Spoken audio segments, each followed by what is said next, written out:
Hello, everybody. This is Jacob Sapochnik with the Enchanting Lawyer Podcast. And this is a show where we interview the most inspiring entrepreneurs, business people, and professionals who share with us their stories and inspire us to be better at what we do. Today we have an interesting guest. Her name is Natalie Bacon. Natalie is an attorney by day and is a personal finance blogger by night. Natalie graduated from Ohio State University in 2011, where she received her JD, and from Wittenberg University in 2008, where she received her bachelor's in political science. Natalie writes about financial and intentional living with a focus on issues affecting young professional women. You can find her blog at thefinancegirl.com, where she shares her journey and hopes to inspire others.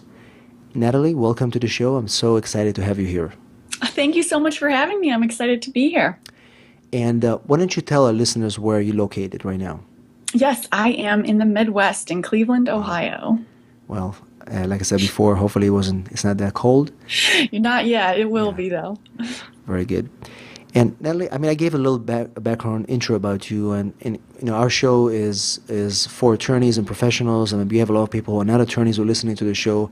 And one of the things that interested me about you is that you are an attorney, but you have a different a path, because you are working as an attorney, but you do other things as well.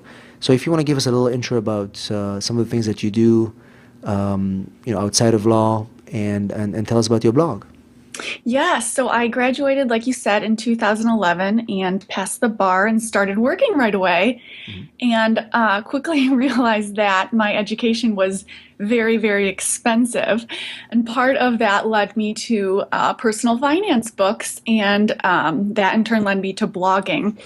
I knew nothing about blogs. I really didn't even read blogs. So as you can imagine, the last year has been a whirlwind of learning how to blog using WordPress.org myself. So really that's how I got started. And now I cannot imagine my life without it. I'm so passionate about it.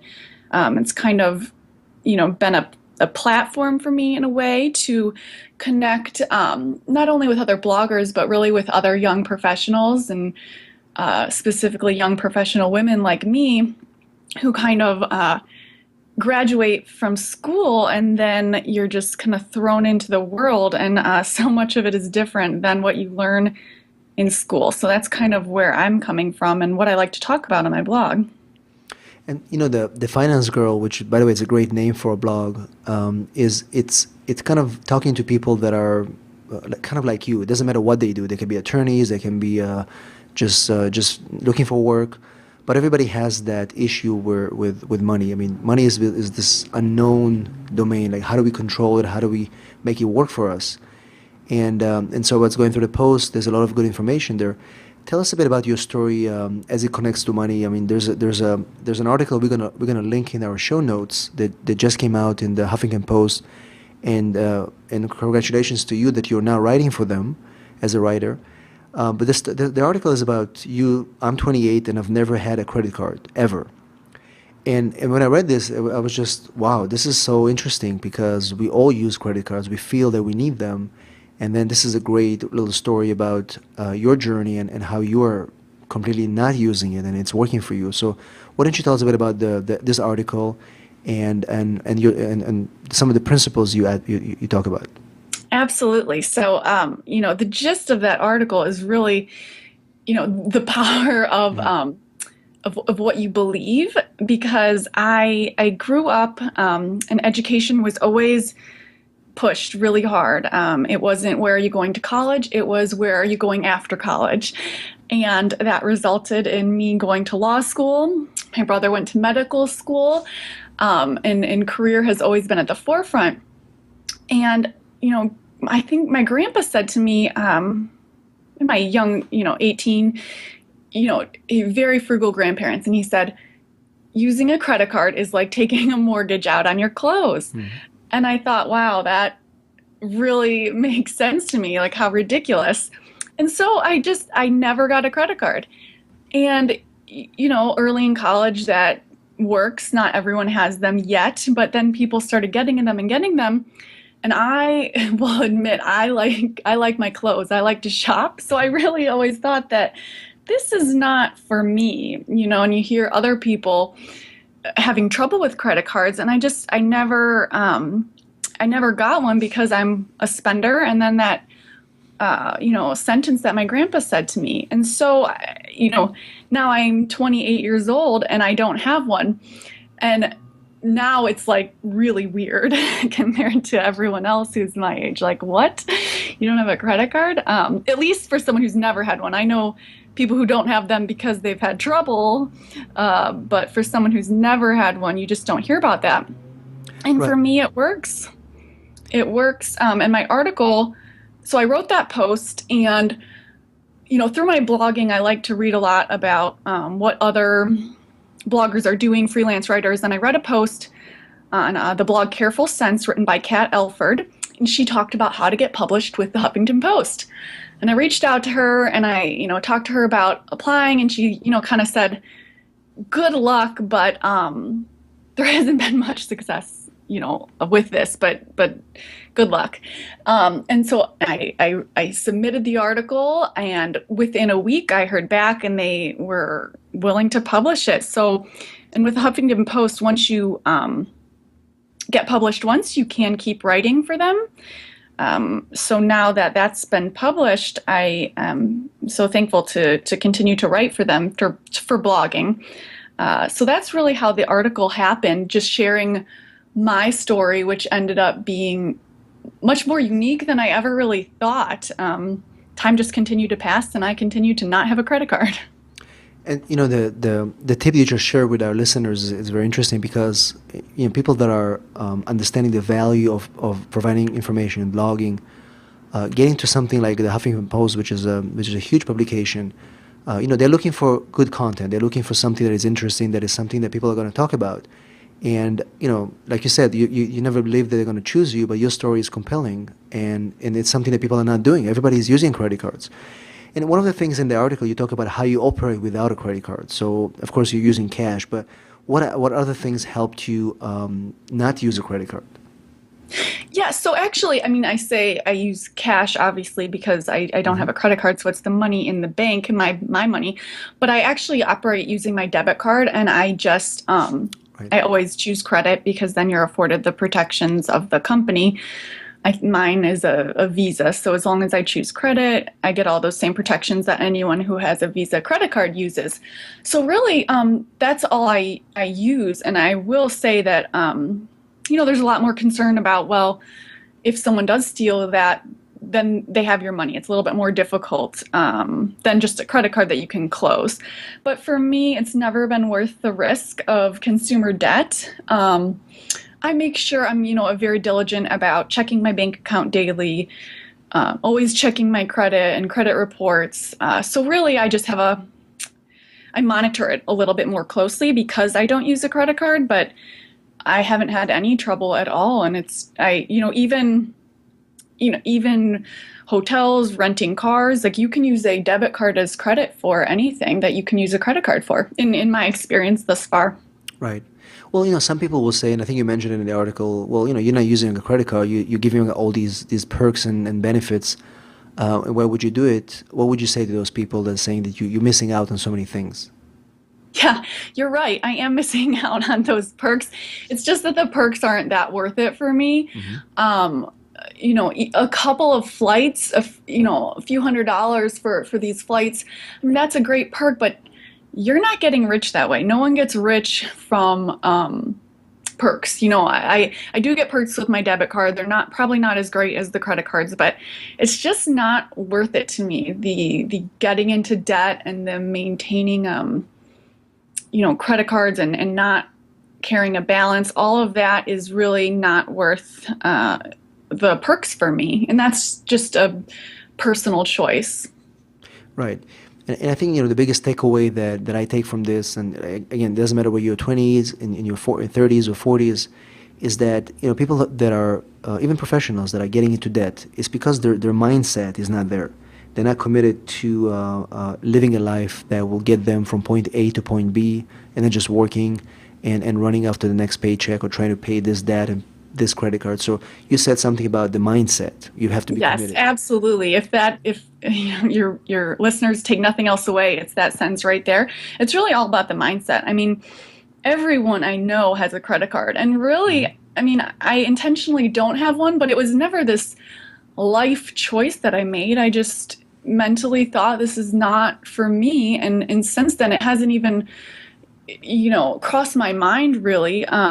So I just think there's so much to be said for having a particular mindset.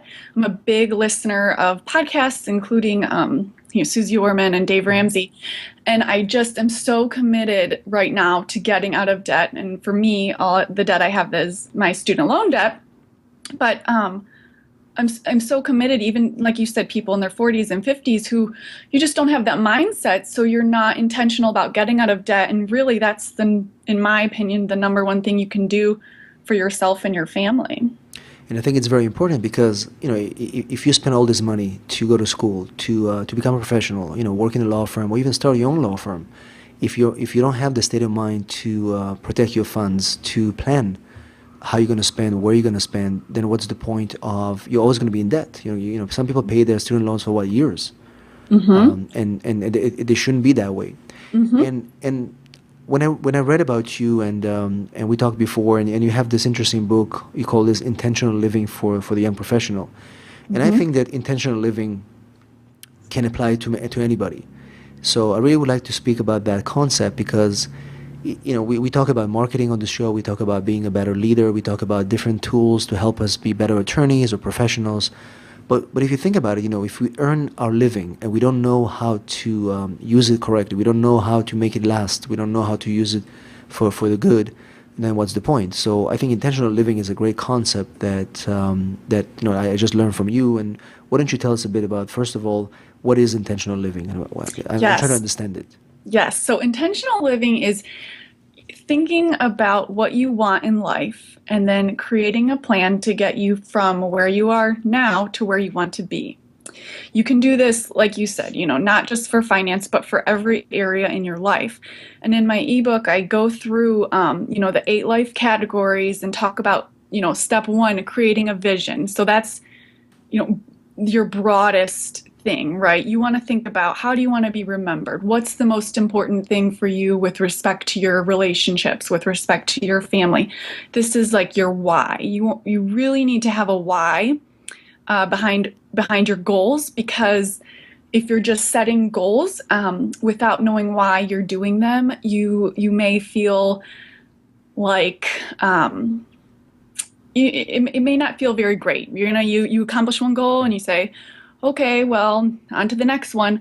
But when you have a purpose, when you understand your why, when you know why you're doing something, you feel so much better about them, about all of your goals, really. And then in the book, I kind of go through, if you think of a pyramid and you have visions at the bottom and it just gets narrower, there's then overarching plans, which would be how you're going to, as a general thing, how you're going to accomplish your vision. So if your vision is to be financially successful, your overarching plan would be, to get out of debt, and then you go to your long-term goals, which would be, okay, that means paying off my student loans at twice the amount of the rate I'm doing it now, and then short-term goals, and all the way up through daily habits. What can I do daily? So it's really about creating a plan that's not rigid, but that's proactive instead of reactive to your environment. Right, and sometimes we think that money is just it'll be fine. We don't Mm-hmm. worry about it, but we are worried. And you're saying if we have a plan, a clear path, okay, this is how much I'm gonna spend, this is how much you're gonna save, then there's no surprises because you're always gonna have the money you need to do whatever you need. Exactly. And you talked about in that ebook, you're talking about creating an inventory of your life. What do you Mm-hmm. mean by that? So that's after you kind of decide what your visions are Hmm. for the 8 life categories for every area, relationships, health, finance, career. Then you want to take inventory of your life. So that really means um, writing down, thinking about whatever, where you are at right now, taking inventory. So if you're looking at the area of career, where are you right now in your career? you have your vision, then you have where you are right now. And then the object of intentional living or of creating a life plan would be, okay, how do I get from where I'm at now to where I want to be? So many people talk about, Right. I hear all the time, like, oh, it's Monday, just complaining about the day, or if it's the beginning of the week, or just hating their job without doing anything about it. And I think intentional living is kind of a way out of that. It says, look at where you're at right now. What don't you like about it? Where do you want to go? And how can you get there? Right. And so this is a process that people can do. They can train to do this, or you explain that how to get there? Yep, exactly. I wouldn't say there's training per se, except for the fact that Hmm. you might have to train yourself to get in the habit of this, especially if you're not, a type A planner in the first place. So for me, it was really easy, but just learning what intentional living is, learning how to create a plan. So in the ebook, I just take you through the steps. Step one, first understand what intentional living is, then create your visions. So once create a vision, so you go through the 8 life categories and you say, for health, this is what I want in my life. This is what I want in my career. This is what I want for my relationships. Then you go and you create this overarching, or you take inventory of your life. Then you create the overarching plan and you go through and long-term goals and then short-term goals. And I think when you see what your long and short-term goals are in line with your visions, it kind of becomes real. You start to create the life you actually want. And I use weekly action plans. I actually fill one out every week. And those are little actions, little mini goals, weekly goals that I do throughout the week that move me toward my short-term goals, long-term goals, and then vision. Right. And so you're talking about creating an action plan, weekly action plan. Mm-hmm. Do you change your plan every week, or depending on what works, or you have something that is set and it works and other people can use? Oh, well, I have an outline. It's in my ebook, and I Hmm. actually link to it on my blog as well. It's a worksheet. So every Saturday or Sunday, I will sit down and fill out this worksheet for the upcoming week. Right. And I will choose different areas of my life that I want to focus on. I'll do 2 or 3 for the week, or if there's something really, if I really need to get my finances together, then I would just focus on that. But usually 2 to 3 for that week. I'll, write down what I want, why I want it, what are, a couple things I can do this week to move me a little bit closer. And then what happens, let's say, after you do this for a few months? Do you look back and say, okay, this is what I've done. I've reached my goal. Do you have any milestones that you follow to be able to continue? I do look back. I think the process of reflecting is really important. Hmm. I think, it wouldn't work if I was just doing these mini goals, mini goals, mini goals. I think reflecting and revisiting my, visions and long-term goals is really important. So I don't view intentional living as this life plan that's rigid and this is how the rest of my life is going to look. That's definitely not the point. The point is to just be proactive instead of reactive, Right. to really enjoy and get the most out of every day. So I'm constantly looking back. I never look back and say, wow, I'm really doing it great now, but it's just a process. It's a system. It's a system I use that really makes me enjoy life more. And Natalie, I wanted to ask you that the concept of intentional living, how do you feel that it helps you in your professional life, aside from the financial element that you're able to save money and you know how to live a better life without spending too much? But I'm curious to know, I mean, you work for a large law firm. By day, you're practicing attorney. You have all the caseloads, the pressure of being an attorney, and then you have this system or this way of life that you applied in your finances. Tell me how it helped you and professionally, and maybe give us some tips to people that are listening right now that they can use to improve their life, whether they're attorneys or other professionals. Yeah, so I really do the exact same process. I just apply it to my career. Hmm. So, like, I know for sure that I will not be stuck in a job I hate in 10 years. I am very intentional about all areas of my life. So, a good example for career, I worked with someone a couple years ago, and she just the big law firm thing wasn't for her. So for her, she recognized that we're early in our careers, so she started applying to public defender's offices, and that's where she wanted to be. Hmm. So that would be an example of being really intentional with your career, is making those tough decisions as soon as possible and thinking about the long term. Particularly with career, I always think of potential for growth. So, it might seem like, is this going to be a little bit of a pay cut, or is it, whatever the negative might be? Well, if the positive is potential for growth, future growth, and going to move me closer to where I want to be in my career, then I'm going for it. So for me, I just constantly think about what makes me happy in my career, and not only now in the short term, but also what I think I want in 5 years, 10 years, 20 years. Excellent. And since we're talking about happy things, why don't you share with us maybe an inspirational quote that inspires you or motivates you to continue doing a great job that you want to Yes. share So with us?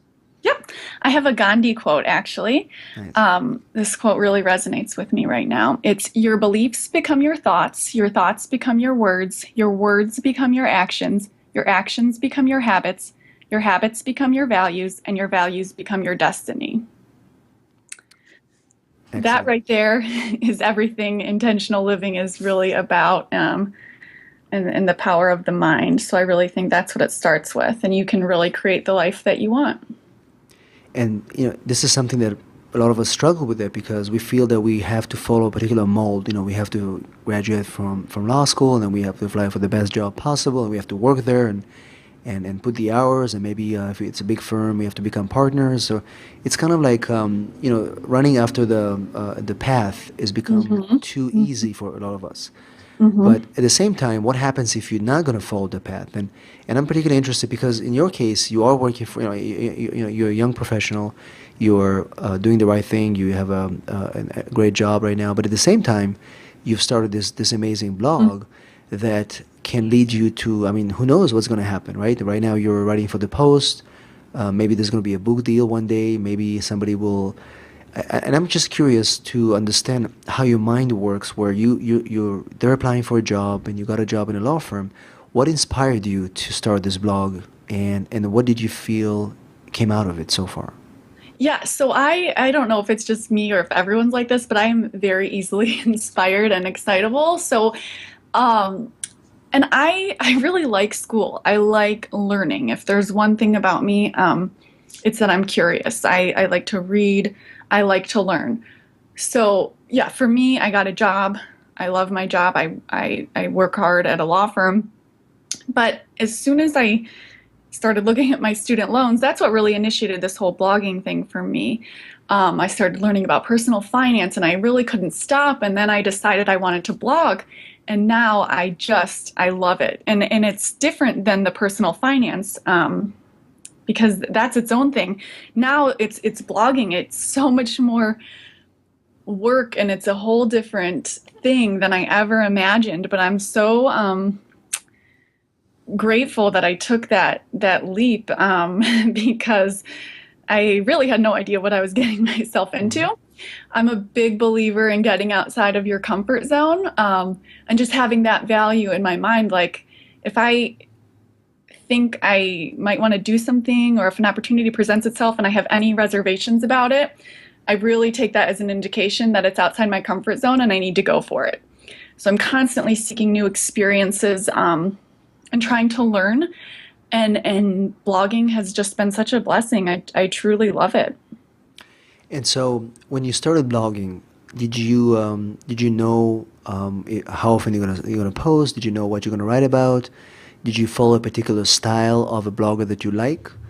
I'm asking that because people that they want to start blogging, professional, they just they know it's good. They don't know exactly why, but they don't know how to get started. So perhaps you can share some tips about it. Let somebody's listening, they wanna start a blog that is going to be interesting for people to follow.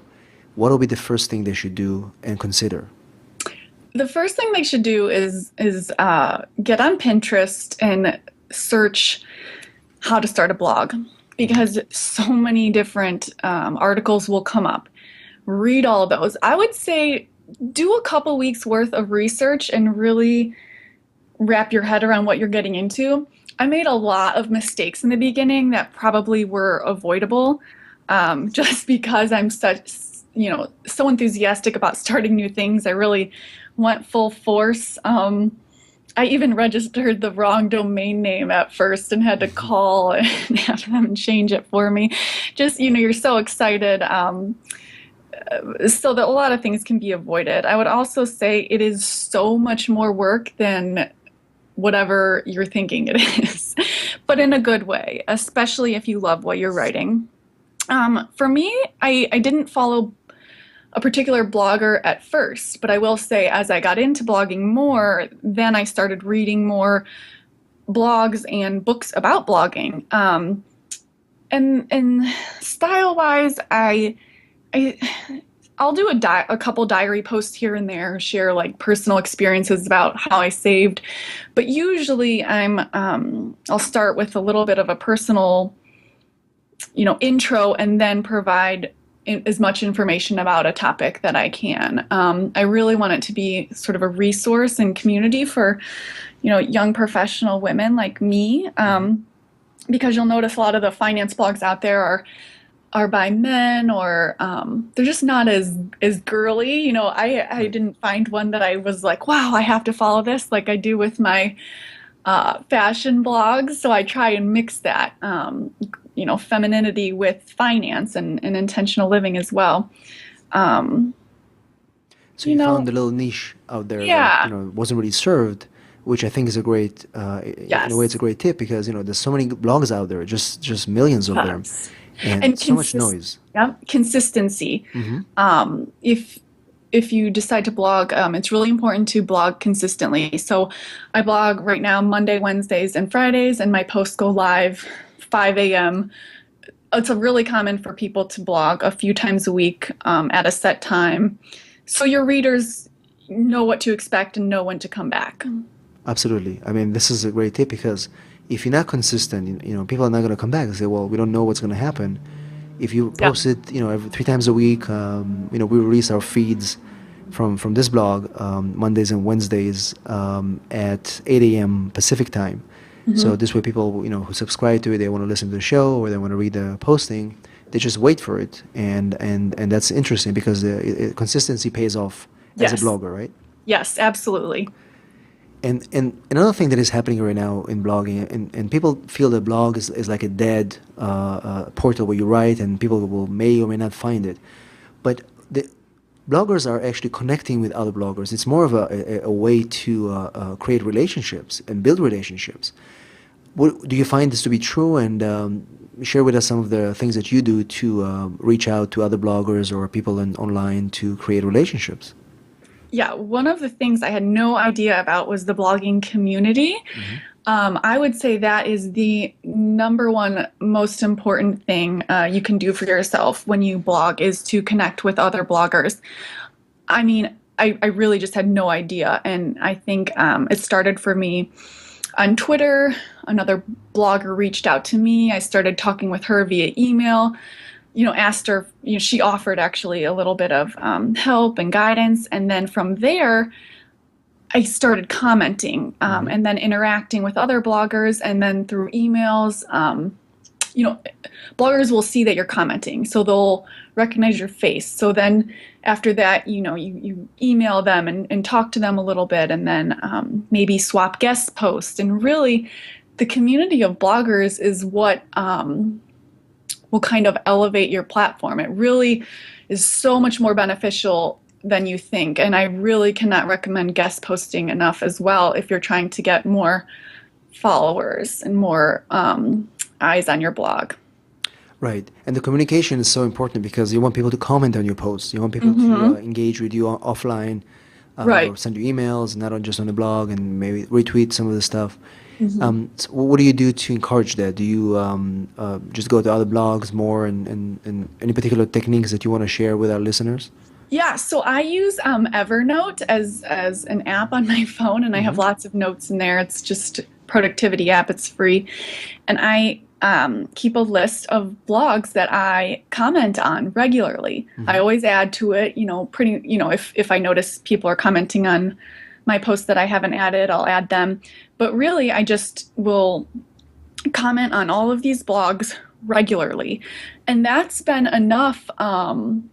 To form relationships. And of course, now, I email and mutual tweeting, which means I tweet new posts and then they tweet my new posts, and you just form these relationships. But it starts, I think, through commenting, Hmm. unless you want to reach out an email. Right. And again, blogging is just another form of social media. It's all about communication. It's not just Mhm. you don't just broadcast all the time. You have to engage, Oh, and this is the absolutely. key. So I mean, I think we have a lot of takeaways here where, blogging, obviously we agree on, you're not writing a legal blog here, but it's still another blog that draws people to you. And of course, they know that you're an attorney now. So that could potentially help you Yeah, in your practice, maybe, absolutely. make you an authority or whatever you do, or just, you become a known person online. And that helps, of course, especially being an attorney. It doesn't have to be a legal blog. Right. Um, you, when you now that you have your blog for a while, and you have your is your first post on Huffington, or you already have a few of them? That's my first one. What was the response after that was published? Um, so positive, Hmm. actually. I was a little nervous because people love their credit cards. They they really do. So I didn't know how the response would be, but I cannot. I was so pleasantly surprised that the response was so positive. And what I was really surprised by was how many people shared their stories to me through comments. I posted it on my Facebook page, and so many comments came through about, I paid off this debt, like, just telling their stories. And that was a real big, uh, pleasant surprise for me. I was really excited about that. Yes, and I've seen that. I think it was just I've seen the blog shared in multiple locations. It was just interesting to see it, that Hmm. people like new content that is fresh and is different, Hmm. and that's always the Right. same thing. People write about marketing or whatever they write, and that's very interesting. And as we come to the end of our show, Natalie, why don't you share with our listeners some tips about how to be different when you are starting out? In your case, you're an attorney. You've done something very interesting where you work at your firm, but you also do something outside. The importance of being creative, and not just following the lead. So just a few tips to our young listeners, or not just the young listeners who want to be different. Yeah, I would say the biggest thing you can do for yourself is to find what you're passionate about and find how that you can serve that in the marketplace. So I Hmm. always say when you're thinking about a career, it's really great if you're passionate about something, but there also has to be a place in the marketplace for you. So find that area, and it might be that you test out a few different ideas and look to see what the response is. You don't have to go with your first idea. Maybe the second, third, or fourth one is better. So I would say to test the marketplace and see what kind of response you get, but also to make sure that you really are passionate about what you're doing, because you're going to spend a lot of time doing it. So you want to really feel good about that. Excellent. This is perfect advice. For those that want to find you online, can you verbally mention your blog? Yep. You can find me at thefinancegirl.com. Perfect. And if anybody wants a copy of your book, they can find. There's a link, and Yep. we'll post a link in our show notes to the book as well on Amazon. But they can also find it on your blog. Yeah. Thank you so much, Natalie. It was a true pleasure to have you on the show. I think I personally learned a lot, and I'm sure that our listeners as well. Thank you so Thank you much so for much. having me, Jacob. And this is Jacob at enchantinglawyer.com. If you have any questions or any comments about this show or any other of our podcasts, I'm looking forward to hearing from you. And as always, your comments are welcome. and we are eager to hear from you and accept any other show suggestions. Here's Jacob at enchantingglory.com. Thank you for listening to our show.